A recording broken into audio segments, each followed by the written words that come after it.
Dollar revenues the country stands to reap from the ambitious multinational and industrial tech venture known as Pax Silica is just too huge to pass up. Hence the array of semiconductor and digital device manufacturing plants and an array of data center warehouses is a must for the Philippines to invest in terms of land, utilities, and manpower. Our Patrick De Jesus hashes over the numbers in this report.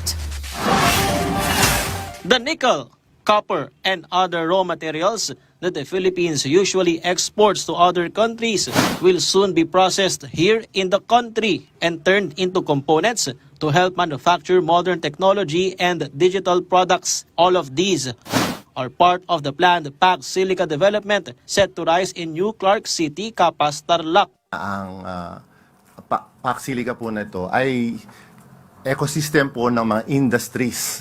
No, ito po yung mga high-tech industries na gusto nating dalhin dito sa Pilipinas. Under the Pax Silica initiative, countries led by the United States have committed to strengthening industries such as artificial intelligence, semiconductors, data centers, and other advanced technologies by building a resilient supply chain and developing data center infrastructure. The Philippines is among the countries that have signed on and pledged to support the development of this industrial hub. The expected benefits, according to the BCDA, the Philippines could attract between 40 and 70 billion US dollars in investments, generate up to 75 billion pesos in tax revenues, and earn nearly 200 billion US dollars from exports.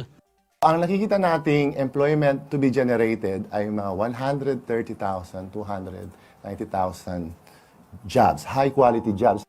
Kung magkakaroon po tayo ng arrangement sa magiging lessee, no? O kung magiging lease agreement, commercial agreement to ay mga 60 billion po. Pero ang mas malaki po dito ay yung economic benefits.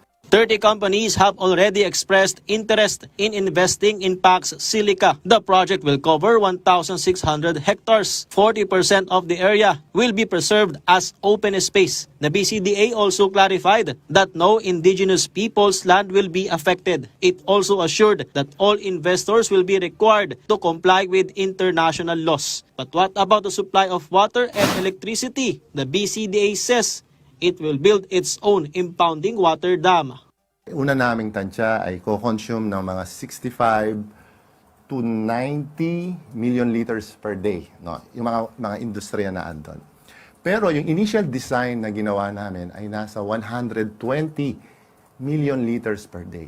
Pwede pa namin siyang i-ramp up to 300 million liters per day. Anong ibig sabihin? Sapat po yung tubig na pwedeng pagkuhanan doon.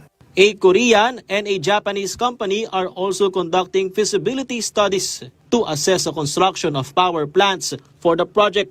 The BCDA is targeting to begin the construction of Pax Silica in the first quarter of 2028. Patrick De Jesus for The Nation.